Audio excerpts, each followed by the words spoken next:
tudo bem com você? Seja muito bem-vindo. Que legal que você se interessou por esse conteúdo. Essa aula tem um conteúdo muito valioso e quebra alguns paradigmas do mercado. Você vai ver que algumas coisas que muitas pessoas acreditam ser certas na iluminação, na verdade estão totalmente equivocadas. E eu vou te explicar o porquê. Mas antes de começar a aula, eu quero me apresentar. Meu nome é Juliana Pasqualini, eu sou arquiteta especialista em iluminação e empresária. Eu tenho uma empresa chamada Gris Lighting, que é especializada em iluminação. E um dos braços dessa atuação é a disseminação de conhecimentos sobre iluminação. Se você quiser conhecer um pouquinho mais, a gente coloca muito conteúdo de muita qualidade no nosso perfil do Instagram. Então já segue a gente lá, o perfil está aqui na tela para você, é o Gris_Lighting. Dividindo a minha experiência com você, eu trabalhei por mais de 10 anos na maior multinacional de iluminação do mundo e eu passei por muitas áreas lá dentro. Eu trabalhei fazendo projetos de iluminação, o que me deu a visão do projeto em si, de como fazer projeto. Eu trabalhei com consultoria técnica, atendendo aos principais arquitetos e lighting designers do Brasil, o que me deu uma visão de mercado muito grande. E eu trabalhei também em desenvolvimento de produto, o que me deu a visão técnica de como os produtos são construídos. Nessa trajetória, eu já dei cursos e palestras para mais de 1.000 pessoas, inclusive em cursos de pós-graduação. Depois, eu decidi abrir minha própria empresa e passei a ter a visão do outro lado, do cliente, do especificador, de quem compra e especifica os produtos. E eu aprendi mais um monte de coisa, o que contribuiu muito para a visão holística da iluminação que eu tenho hoje. Toda essa história me trouxe até aqui, na sua frente hoje, para te contar sobre os 5 erros mais comuns que mas muita gente mesmo comete e que comprometem totalmente o projeto de iluminação. Vamos lá então? Então vamos começar falando do primeiro erro, que é bem básico, mas é um dos mais cometidos e eu não sei exatamente o porquê. Sabe, isso acabou se tornando um padrão de iluminação, sendo que não é o correto, na verdade não é o ideal. Vamos lá, o primeiro erro é colocar pontos de luz focada sobre a cuba na frente do espelho do banheiro. É muito comum a gente ver banheiros com aquele pontinho de luz com dicróica ou lâmpada par instalada nessa posição, assim como você vê nesses exemplos na sua tela agora. Mas a verdade é que essa luz não é nem um pouco adequada para essa aplicação. Eu vou te mostrar o porquê. No exemplo dessa figura que está na tela, essa imagem é uma representação de uma luz vertical, ou seja, uma luz posicionada bem aqui sobre a cabeça da pessoa. Olha como essa luz forma uma sombra muito forte aqui na área dos olhos. As bochechas, aqui embaixo da maçã do rosto, embaixo do nariz, a área do pescoço, a gente praticamente não vê nada ali. A outra simulação é uma luz vinda de cima, porém um pouco mais à frente da pessoa, o que seria um ponto posicionado sobre a cuba mesmo, entre a pessoa e o espelho. Melhora um pouco, mas veja que existe um grande desequilíbrio da quantidade de luz no rosto, porque tem áreas muito claras, como aqui na testa, e áreas mais escuras. As bochechas continuam escuras, a área debaixo do nariz também, o pescoço continua escura também. Então, o que seria ideal nesse caso seria ter uma luz homogênea iluminando o rosto de frente. Olha nessa terceira imagem como muda completamente. O rosto está iluminado como um todo. Você enxerga o rosto de uma maneira muito mais uniforme e inclusive melhorou até a luz no pescoço. Agora, você que se maquia em frente ao espelho ou faz a barba, me fala se essa luz não é muito melhor. Num banheiro, essa luz pode ser obtida de várias formas. Pode ser feita nas duas laterais do espelho, ou melhor ainda, seria fazer em todo o contorno do espelho. Isso poderia ser feito colocando uma arandela de cada lado do espelho, ou com um perfil de LED contornando todo o espelho, ou ainda com aquela iluminação embutida no espelho, igual essa imagem que você vê aí do lado esquerdo, fica super legal. Mas eu sei que existem casos em que não existe um ponto de energia na parede do espelho. Ou sei lá, por qualquer outro motivo não tem como colocar essa iluminação frontal. O que pode ser feito então? O ideal é trabalhar com uma luz geral no teto, uma luz que ilumine o banheiro de forma geral mesmo, sem produzir sombras. Só que ter um ponto único de luz no centro do banheiro, que é aquela iluminação mais tradicional, não é bacana. Porque como a luz fica atrás da pessoa, de qualquer forma não chega a luz no rosto. Então, para resolver isso, o ideal é ter uma luz difusa, uma luz homogênea, na verdade, em cima da bancada do banheiro. Se o banheiro tiver forro, você pode fazer um rasgo de luz sobre a pia com fita LED instalada, ou ainda instalar um perfil embutido ali em cima, vai ficar super bonito. não tiver forro, você pode fazer o mesmo trabalho, só que com o perfil de sobrepor, por exemplo. Mas uma coisa que você tem que ter em mente é que não importa qual vai ser a fonte de luz. A luz do espelho precisa ter alto IRC, que é o índice de reprodução de cores. Para quem não sabe, explicando o IRC de uma forma bem resumida mesmo, o IRC é um valor que expressa a capacidade de uma fonte de luz reproduzir fielmente as cores. Esse índice vai até 100, e quanto maior o número, melhor aquela fonte de luz reproduz as cores. Hoje, o mais comum no mercado é ver lâmpadas e luminárias de uso interno com IRC em torno de 80, que já é um IRC bom para a maioria das aplicações. No entanto, para fazer maquiagem em que é necessário ajustar certinho a tonalidade da pele, algo bem delicado, é importante que o IRC seja o mais alto possível. Por isso, nesses casos, o ideal é trabalhar com produtos que tenham IRC de 90 ou maior do que isso. Hoje se encontram no mercado boas opções de produtos com preços interessantes e com IRC de 90, sejam lâmpadas LED, fitas de LED ou ainda luminárias com LED integrado. Então, para resumir aqui para você, esquece a luz superior nesses pontos da bancada, isso não funciona. Usa a luz frontal e sempre com alto IRC, maior do que 90. Isso vai garantir que o rosto fique iluminado de uma forma homogênea, sem sombras, e também que a luz vai reproduzir muito bem as cores, o que vai melhorar demais a experiência do uso dessa iluminação.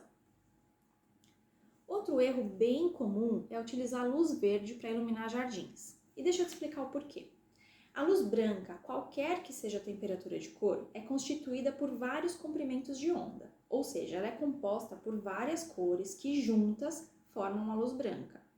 É aquela coisa que a gente aprende no colégio, lembra sobre o prisma? Quando a luz branca passa pelo prisma, o prisma separa a luz, ele decompõe a luz em todas as cores que formam aquela luz branca. Olha aí na tela. Como a luz branca é então formada por várias cores, ela reproduz todas as cores. Você consegue ver o azul, o verde, o amarelo, o vermelho, assim como você me vê aqui agora. Você vê a cor da minha roupa, a cor do meu cabelo, o que tem aqui atrás de mim. Olha nesse exemplo do jardim que está na tela, que jardim bonito, bem iluminado. E você consegue identificar todas as texturas, todas as cores. Você consegue ver aqui, olha, a tonalidade desse verde mais escuro aqui dessa copa alta. Também a tonalidade dessa planta aqui de altura intermediária e também a tonalidade desse verde baixo dos arbustos. Você também consegue ver a cor e a textura da madeira do piso e do banco, as pedras, está tudo muito bonito. No caso da luz verde, ela é formada só pela luz verde mesmo, então ela não reproduz as outras cores que não sejam verde, o que faz com que tudo fique manchado de verde, tudo na tonalidade da luz. Olha o exemplo dessa imagem que está na sua tela. Ela não realça as cores naturais da vegetação. Se você tiver plantas com folhagem em diferentes tonalidades de verde, se tiver um jardim florido, se tiver outros elementos ali como uma escultura, por exemplo, vai ficar tudo manchado de verde, não é legal. A coisa mais bonita não é realçar a cor natural das plantas e ver a natureza como ela é, a não ser que a sua intenção seja realmente usar o verde para fazer um efeito específico, se tem um motivo para você usar o verde. Mas se a intenção for valorizar o jardim, o ideal é utilizar a luz branca. O terceiro erro está relacionado à iluminação em quartos de bebê. Gente, para fazer a iluminação do espaço, a gente tem que pensar em quem vai utilizar aquele ambiente. Então, no quarto do bebê, a gente tem dois pontos de vista, né? O primeiro ponto de vista é o dos pais, claro, que vão precisar da luz adequada para trocar o bebê, para amamentar, para ninar a criança e tudo mais. E o outro ponto de vista é, obviamente, o do bebê. Só que os olhinhos do bebê, principalmente nas fases iniciais, ainda estão em desenvolvimento. Eles são extremamente sensíveis.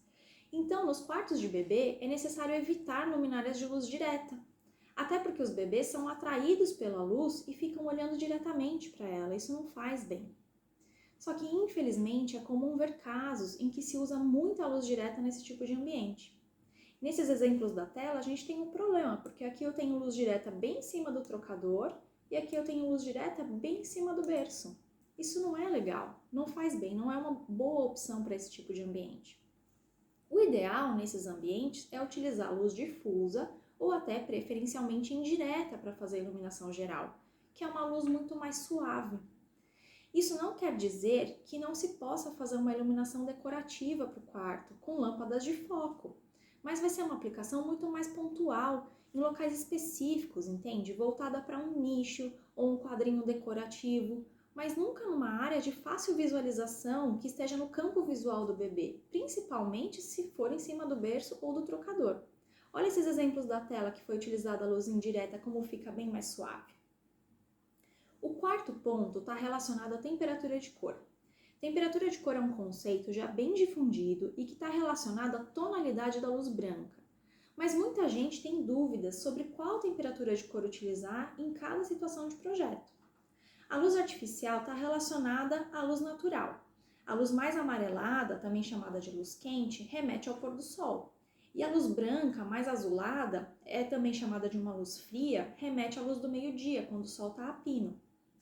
Estudos indicam que a luz mais fria estimula o foco, a concentração e a produtividade, enquanto que a luz quente tem um poder relaxante, ela é mais confortável. Então, de uma forma geral, o que se tem como diretriz para o uso de temperatura de cor numa residência é que os ambientes de trabalho, como cozinha, área de serviço, o banheiro também, utilizam luz fria ou luz neutra. Já em ambientes de mais relaxamento, de convivência, como a sala de estar, a sala de jantar ou os quartos, se usa uma temperatura de cor mais quente. E isso é extrapolado também para ambientes comerciais. Escritórios tendem a usar uma luz neutra ou uma luz mais fria, enquanto que spas, por exemplo, usam uma luz mais quente. Então, essa é uma regrinha geral que vai te ajudar muito a não errar mais. Mas eu gostaria de ressaltar que tem outros fatores que precisam ser levados em consideração. E aí é que está a pegadinha. A luz tem todo um contexto simbólico de percepção, de gosto, de estilo, e tudo isso também precisa ser avaliado. Olhando pela perspectiva simbólica, por exemplo, a luz quente está geralmente associada a ambientes de alto padrão. É a temperatura de cor que a gente vê nas lojas de alta costura ou de joias, por exemplo. Pelo lado da percepção, algumas pessoas sentem que a luz branca ilumina mais. Comparando duas fontes de luz de mesmo fluxo luminoso, uma fria e uma quente, algumas pessoas sentem que onde tem a luz fria tem mais luz. Isso está associado ao contraste, é como o nosso olho enxerga.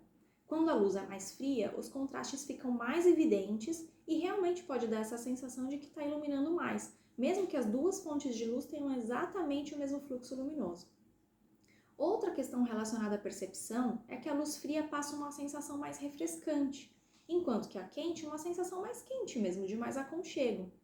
Então, às vezes, em lugares muito quentes, as pessoas tendem a preferir temperaturas de cor mais frias. E aí, mesmo que o projeto seja numa sala de estar de uma casa de altíssimo padrão, por exemplo, pode ser que seu cliente prefira utilizar a luz fria. Olha como isso é uma coisa totalmente pessoal. E ainda tem a questão de gosto, claro, que é algo individual e que está ligado à experiência, à carga sentimental, à carga emocional que cada elemento tem para cada pessoa. Isso tudo para te dizer que, embora exista esse padrão geral aceito de que luz fria é para um tipo de ambiente, luz quente é para outro tipo de ambiente, isso tudo é adaptável de acordo com as preferências do usuário do espaço e também a arquitetura do ambiente. Em um ambiente único de sala integrada com cozinha, como no exemplo que você vê nessa imagem, pode ser que fique estranho misturar duas temperaturas de cor. Tá vendo como aqui na cozinha está sendo usada uma temperatura de cor super fria e aqui na sala a gente já tem uma luz mais quente? Só que nada me impede de ter luz quente na cozinha, mesmo sendo um ambiente de trabalho, desde que eu obedeça ao nível de luz adequado para que todas as atividades da cozinha possam ser exercidas com segurança. E o último erro que eu queria destacar é utilizar a luz de destaque para superfícies brilhantes. Na verdade, essa questão ainda começa alguns passos antes e está relacionada a como alguns projetos são feitos. Muitas pessoas, até pela insegurança em explorar mais a iluminação, têm uma regrinha para fazer a iluminação de determinados ambientes. Então, no quarto, sempre coloca uma luminária em cada mesa de cabeceira e foquinho de luz na parede. Na sala, coloca um foquinho de luz em cima da mesa de centro e uma sanca. E, na verdade, o desenvolvimento do projeto de iluminação começa de outra forma. Ele começa pelo estudo do espaço, o estudo do layout, por entender como as pessoas vão utilizar aquele ambiente. Depois disso, a gente pensa nos efeitos de luz, em como aquele ambiente vai ser iluminado, e só depois é que vai pensar em produto, com o que a gente vai iluminar. Isso é a última coisa. Mas para fazer isso, é claro que é necessário entender a iluminação como um todo e todas as possibilidades que existem para cada aplicação. Bom, um dos impactos disso tudo é que essas regrinhas nem sempre estão 100% certas e elas podem trazer problemas dependendo do caso. Um deles é iluminar superfícies brilhantes com luz de destaque, o que leva a esse tipo de situação da imagem. Ao iluminar uma mesa de vidro com luz de foco, com luz focada, pode gerar esse tipo de reflexo aqui no teto, olha. Não fica nada legal. Você trabalhou para desenvolver um layout de forro bonito, limpo, organizado, e esse reflexo estraga tudo. E além disso, isso gera desconforto visual para quem está sentado na poltrona, porque a luz vai refletir na mesa e vai ofuscar. Olha só como isso é importante. Então, apesar de eu estar falando aqui de uma situação muito particular, que é válida para tudo que é brilhante, né? Vidro, espelho, revestimento de alto brilho, madeiras com vernizes brilhantes e por aí vai, ela está ligada a uma questão muito mais ampla por trás, que é como o projeto é feito, como é feita a conceituação de projeto, como a iluminação é pensada. Ou, na verdade, se ela é bem pensada, ou se é simplesmente uma coisa feita de forma mecânica, um carimbo, seguindo uma regrinha, um padrão pré-estabelecido. Essa questão da superfície brilhante é só um dos impactos que isso pode ter, mas muitos outros podem vir daí. Nessa aula, então, eu te falei de forma muito breve sobre algumas questões, eu introduzi alguns conceitos e te expliquei de uma forma geral questões importantes que precisam ser observadas no projeto de iluminação. Eu acredito que você já aprendeu alguma coisa nova e que vai poder aplicar isso nos seus próximos projetos. Te encontro no curso. Até mais!